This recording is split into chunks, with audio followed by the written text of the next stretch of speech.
پاکستان میں سرکاری ادارے خطرناک سائبر حملے کی زد میں۔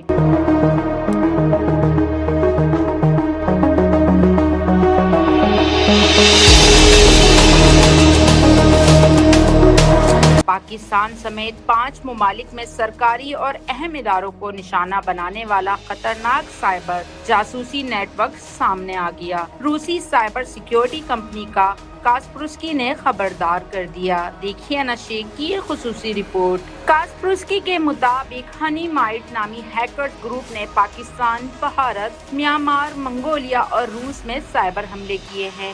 ہیکرز نے کول کلائنٹ نامی خطرناک وائرس استعمال کیا جس کے ذریعے متاثرہ کمپیوٹر کا کنٹرول دور بیٹھ کر حاصل کیا جا سکتا ہے۔ اس سائبر حملے کی خاص بات یہ ہے کہ وائرس کمپیوٹر کے اندر بہت گہرائی تک پہنچ کر خود کو چھپا سکتا ہے، جس کی وجہ سے اسے پکڑنا اور ختم کرنا مشکل ہو جاتا ہے۔ کاسپروسکی کے مطابق ہیکرز پہلے ایک دوسرے خطرناک پروگرام پلگ ایکس کے ذریعے کمپیوٹر میں داخل ہوئے، پھر انہوں نے ونڈوز ڈیفینڈر یعنی کمپیوٹر کے حفاظتی نظام کو چکمہ دے کر وائرس کو چھپا دیا۔ حملہ آوروں نے کمپیوٹر میں جعلی ونڈوز ڈیفینڈر فولڈر بنایا اور خطرناک فائلیں اس میں ڈال دیں، جبکہ ایک اصلی پروگرام کا نام تبدیل کر کے اسے ڈیفینڈر ایکس بنا دیا تاکہ وہ بظاہر سیکیورٹی پروگرام ہی دکھائی دے۔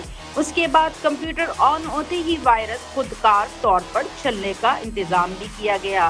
کاسپروسکی کے ماہر فرید راغزی کے مطابق یہ نیا وائرس کمپیوٹر کی فائلوں، پروگراموں اور سسٹم کی اہم معلومات کو چھپا سکتا ہے، جس سے ہیکرز طویل عرصے تک کمپیوٹر میں موجودہ رہ سکتے ہیں۔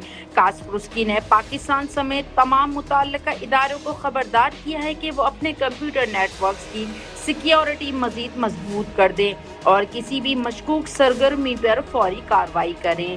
آسان الفاظ میں خطرہ یہ ہے کہ ایک بار ہیکرز نے کمپیوٹر میں جگہ بنا لی تو وہ خاموشی سے اندر رہ کر حساس معلومات تک رسائی حاصل کر سکتے ہیں، جبکہ ادارے کو بروقت پتہ بھی نہ چلے گا۔